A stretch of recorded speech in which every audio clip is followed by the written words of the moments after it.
मैं शमशेर खान, सहाचार्य गणित, राजकीय कन्या महाविद्यालय चौम। आज है प्रमेय।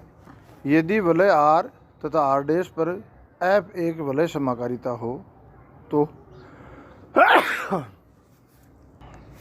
तो number 1 F minus A is equal to minus F A. Number 2 F zero equal to zero dash, जहाँ जीरो डैश आर डैश में योज्य तत्समक है। आर डैश में योज्य तत्समक है। माना, अब पहले मैंने नंबर 2 को प्रूव कर दिया। आप किसी भी क्रम में कोई से भी प्रूव कर सकते हो। माना A belongs to R, then F A belongs to R dash. क्यों भाई? क्योंकि एफ आर से आर डैश पर एक समाकारिता है। तो एफ के साथ आर का कोई भी अवयव लगाएंगे तो एफ ए, मान लिया आर का अवयव ए अपन एफ के साथ लेते हैं तो एफ ए आर डैश में होगा, क्योंकि आर के प्रत्येक अवयव का आर डैश में प्रतिबिंब विद्यमान है। ए आर के अवयव ए का प्रतिबिंब क्या होता है? F A. ठीक है, तो नंबर 2 अपन प्रूव करते हैं। माना A belongs to R, then F A belongs to R dash. तो F A plus zero dash is equal to F A. F A plus zero dash क्यों लिया? क्योंकि जीरो डैश किसका तत्समक अवयव है? योज्य आर डैश का योज्य तत्समक अवयव है। और एफ ए तो किसका अवयव है? आर का। एफ ए किसका अवयव है? आर डैश का। तो एफ ए के साथ आर डैश का योज्य तत्समक जोड़ें तो वापस एफ ए आएगा। तो F A plus zero dash is equal to F A. F A plus zero dash is equal to F, और जीरो क्या है? आर का योज्य तत्समक है। तो अपन ए को ए प्लस जीरो भी लिख सकते हैं। तो अपन ने लिख दिया F A plus zero. Then F A plus zero dash is equal to F A plus F zero. F A plus zero को अपन ने F A plus F zero क्यों लिख दिया? क्योंकि एफ क्या है? समाकारिता है। एफ क्या है? समाकारिता है। तो इसे अपन एफ ए प्लस जीरो को F A plus F zero लिख सकते हैं। वलय समाकारिता की परिभाषा मैंने पहले आपको बताई थी, उसके अनुसार वलय समाकारिता की परिभाषा एक बार अपन और कर लेते हैं। यदि एफ आर से आर डैश में एक प्रतिचित्रण हो, और ऐसा प्रतिचित्रण हो कि for all A B belongs to R, F A plus B is equal to F A plus F B, F A B is equal to F A F B. ये वलय समाकारिता की परिभाषा होती है। उस परिभाषा के अनुसार अपन ने एफ ए प्लस जीरो को क्या लिख दिया? F A plus F zero.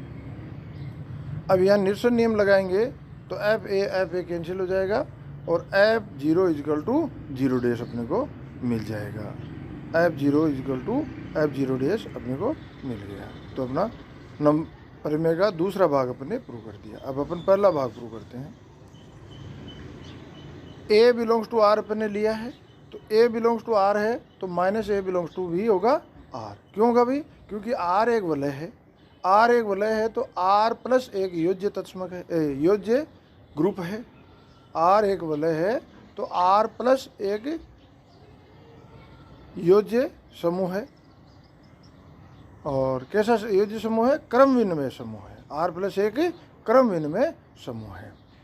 अब आर प्लस एक समूह है तो उसमें प्रत्येक अवयव का योगात्मक प्रतिलोम आर में विद्यमान होगा। तो ए बिलोंग्स टू आर है तो माइनस ए बिलोंग्स टू भी होगा आर, और minus A belongs to R है। आर क्या है? ए का प्रतिलोम अवयव है। तो अपन ए प्लस माइनस ए करें तो मान क्या आएगा? आर का तत्समक। A plus minus A is equal to zero. A plus minus A is equal to क्या होगा? Zero. Then F A plus minus A is equal to F zero. Then F A plus F minus A is equal to zero dash. इसी प्रकार यदि अपन ले लें minus A plus A is equal to भी क्या होगा, 0 होगा, क्योंकि माइनस ए का प्रतिलोम है, माइनस ए का प्रतिलोम है तो वो उसका वाम प्रतिलोम भी होगा और दक्षिण प्रतिलोम भी होगा। तो माइनस ए को ए के साथ दक्षिण साइड में लेके संक्रिया लगाएं, योग संक्रिया लगाएं तो भी 0 आएगा। माइनस ए को वाम साइड में लेके अपन संक्रिया लगाएं तो भी 0 आएगा। तो minus A plus A is equal to 0। Then F minus A plus A is equal to F0। Then F minus A plus F A is equal to 0 dash. क्यों भाई? क्योंकि F minus A plus A is equal to F0 और F0 का मान क्या होता है जो अपन ने प्रूव कर रखा है, 0 डैश। ठीक है, तो F minus A plus F A is equal to 0 dash, अर्थात F A plus F minus A is equal to 0 dash is equal to F minus A plus F A, अर्थात F ए का योगात्मक प्रतिलोम या योज्य प्रतिलोम क्या होगा भाई, एफ माइनस ए। और एफ ए के योज्य प्रतिलोम को अपन क्या लिखते हैं, माइनस एफ ए। इसका मतलब एफ माइनस ए किसके बराबर होगा, माइनस एफ ए के बराबर होगा। तो मैंने यहाँ लिखा भी है क्योंकि एफ ए का योज्य प्रतिलोम माइनस एफ ए से एफ का प्रतिलोम को माइनस एफ ए लिखते हैं, प्रतिलोम को माइनस एफ ए लिखते हैं। अगला प्रमेय, यदि आर तथा आर डैश दो वलय है तथा एफ आर से आर डैश पर वलय समाकारिता है तो क्रम विनिमय वलय का समाकारी प्रतिबिंब भी क्रम विनिमय होता है। आर से आर डैश पर समाकारिता दे रखी है एफ, और ये कह रहा है थ्योरम, ये प्रमेय ये कह रहा है कि सिद्ध करो कि यदि आर क्रम विनिमय है तो इसका समाकारी प्रतिबिंब भी क्रम विनिमय होगा। अब देखो यहाँ ये चीज़ भी ध्यान करने की लायक है कि आर क्रम विनिमय है तो अपन ने ये नहीं लिखा कि आर डैश भी क्रम विनिमय होगा, आर डैश भी क्रम विनिमय होगा। समाकारी प्रतिबिंब, समाकारी प्रतिबिंब, समाकारी प्रतिबिंब का मतलब क्या है, एफ आर से आर डैश पर एक समाकारिता है। और कैसी समाकारिता है, आच्छादक समाकारिता है। कैसी समाकारिता है, आच्छादक समाकारिता है। ये चीज़ें लिखो भले मत, पर समाकारी प्रतिबिंब का मतलब क्या है, यदि आर डैश आर का समाकारी प्रतिबिंब है और एफ समाकारिता है तो आर डैश के प्रत्येक अवयव का एफ प्रतिबिंब आर में विद्यमान होगा, मतलब आर डैश एफ आच्छादक होगा। अब इसे थ्योरम को अपन प्रूव करते हैं। माना A B belongs to R, चूँकि आर क्रम विनिमय वलय है, भाई आर को अपन ने क्या ले लिया, क्रम विनिमय वलय ले लिया, तो ए बी इजकल टू क्या होगा, B A B equal to क्या होगा, बी ए। अब F A B equal to F B A. Then F क्या है, समाकारिता, तो अपन इसे लिख सकते हैं F A F B equal to F B F A. और एफ ए और एफ बी किसके अवयव हैं, इसके समाकारी प्रतिबिंब के अवयव हैं, आर डैश के अवयव हैं। तो F A F B R dash के अवयव है, इसका मतलब आर डैश क्रम विनिमय है। धन्यवाद। अगला टॉपिक है समाकारिता की अष्टी। अगला टॉपिक है समाकारिता की अष्टी। यदि आर तथा आर डैश दो वलय है तथा एफ आर से आर डैश समाकारिता है, एफ आर से आर डैश समाकारिता है, तो समुच्चय के X belongs to R then F X is equal to 0 dash, then F X is equal to 0 dash, जहाँ 0 dash R dash 0 dash belongs to R dash योजित तत्समक अवयव है, समाकारिता की अष्टी कहलाता है। एक बार और इसकी परिभाषा को मैं बोल देता हूँ। यदि आर तथा आर डैश दो वलय है तथा एफ आर से आर डैश पर एक समाकारिता है तो समुच्चय के is equal to X belongs to R then या such that F X is equal to zero dash, जहाँ जीरो डैश आर डैश का योजित तत्समक है, आर डैश का योजित तत्समक है, समाकारिता की अष्टी कहलाता है। तो ये तो हो गई परिभाषा। इसे समझने का और याद करने का तरीका क्या है? सबसे पहले तो ये ध्यान करो कि समाकारिता की अष्टी एक समुच्चय होता है, एक विशेष समुच्चय होता है, और समुच्चय होता है तो उसमें अवयव होंगे। तो एक विशेष समुच्चय होता है जिसमें आर के वो अवयव होंगे, मतलब एक अष्टी क्या होता है? एक समुच्चय होता है जिसमें आर के वो अवयव होंगे जिनका अप्रतिबिंब आर डैश का तत्समक अवयव हो। तो समाकारिता अष्टी क्या है? आर के उन अवयवों का समुच्चय जिनका अप्रतिबिंब आर डैश का तत्समक अवयव हो। मतलब x, यदि x बिलोंग्स टू r है तो F x is equal to zero dash. x belongs to r, तो यदि x बिलोंग्स टू r है और F x is equal to zero dash है, इसका मतलब x किसका अवयव हुआ? समाकारिता की अष्टी का अवयव हुआ। अष्टी को अपन क्या लेते हैं? k। तो x k का अवयव तभी होगा जब उसके साथ f लगाएं तो फलन का मान, x के लिए फलन का मान r डैश का तत्समक अवयव आता हो। तो r के उन अवयवों का समुच्चय के जिनका अप्रतिबिंब r डैश का तत्समक अवयव हो।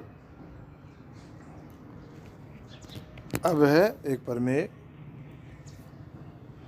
यदि एफ आर से आर डैश वले आर से आर डैश पर समाकारिता है तो सिद्ध कीजिए कि एफ तब केवल तभी एक की समाकारिता होगी जबकि समाकारिता की अष्टी k is equal to zero.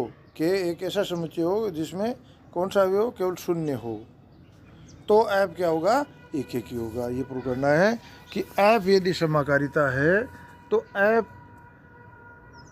एक की तभी होगा जब इसकी अष्टी किसके बराबर हो? शून्य समुच्चय के बराबर है। शून्य समुच्चय का मतलब वह समुच्चय जिसमें केवल शून्य ही अवयव हो, अवयव मात्र शून्य अवयव हो। तो अपन इसे प्रूव करते हैं। माना एफ वलय आर से आर डैश पर समाकारिता है तथा एफ एक की समाकारिता है, मतलब एफ को एक की तब और केवल तभी या यदि और केवल यदि एक ही बात है, तो कहीं कुछ भी लिखा हुआ है इसलिए इस थ्योरम को मैंने लिया है कि तब और तब केवल तभी, मतलब यदि एफ एक ही है तो k इज इक्वल टू शून्य अवयव होगा, और यदि k शून्य अवयव है तो एफ एक ही होगा। तो सबसे पहले अपन मान लेते हैं, माना एफ वलय आर से आर डैश पर समाकारिता है तथा एफ एक की समाकारिता है तो x बिलोंग्स टू k, तब F X is equal to zero dash. x belongs to k तब F X is equal to zero dash. k क्या है? एफ की अष्टी। k क्या है? समाकारिता की अष्टी। तो x बिलोंग्स टू k तो F X is equal to zero dash, then F X is equal to F zero, then x is equal to zero. तो x को k का अवयव लिया और अपने प्रूव कर क्या कर दिया? x is equal to zero. इसका मतलब क्या हो गया? k इज इक्वल टू शून्य अवयव। क्यों? क्योंकि x k का स्वेच्छ अवयव है, x k का स्वेच्छ अवयव है, विलोमतः। माना अब अपन क्या करते हैं? समाकारिता की अष्टी को शून्य समुच्चय मान लेते हैं, समाकारिता की अष्टी को शून्य समुच्चय मान लेते हैं। तो माना k इज इक्वल टू शून्य समुच्चय तथा x y belongs to r ऐसे अवयव हैं कि इनके लिए f का मान बराबर है, फलन का मान बराबर है। तो माना x y belongs to R ऐसे अवयव हैं कि F X is equal to F Y. ये क्यों लिया भाई? क्योंकि एक एक ही यदि अपन को प्रूव करना है तो अपने को ये प्रूव करना है कि यदि फलन का मान किन्हीं दो अवयव के लिए बराबर है या किन्हीं दो अवयव के लिए फलन का मान बराबर है तो वो दोनों अवयव भी बराबर है। यदि प्रदर्शित कर देंगे तो अपन लिखेंगे एफ एक एक ही है। तो अपन ने ले लिया कि X Y belongs to R और F X is equal to F Y. Then F X minus F Y is equal to 0 dash अपन लिख सकते हैं। और एफ क्या है? समाकारिता है, तो इसे अपन लिख सकते हैं F X minus Y is equal to 0 dash. X minus Y 0 dash है, इसका मतलब एक्स वाई किसका एक्स माइनस वाई किसका अवयव होगा? के का अवयव होगा। क्यों होगा? समाकारिता अष्टी की परिभाषा से। तो X minus Y belongs to K, then X minus Y is equal to 0, क्योंकि के में केवल शून्य अवयव है। तो X minus Y is equal to 0, then X minus Y is equal to 0, तो X is equal to Y, इसलिए एफ एक एक ही है। तो अपन ने ये थ्योरम प्रूव कर दी कि एफ एक एक ही है, तो इसकी अष्टी क्या होगा? शून्य समुच्चय होगा। और यदि इसकी अष्टी शून्य समुच्चय है तो एफ एक एक ही होगा। धन्यवाद।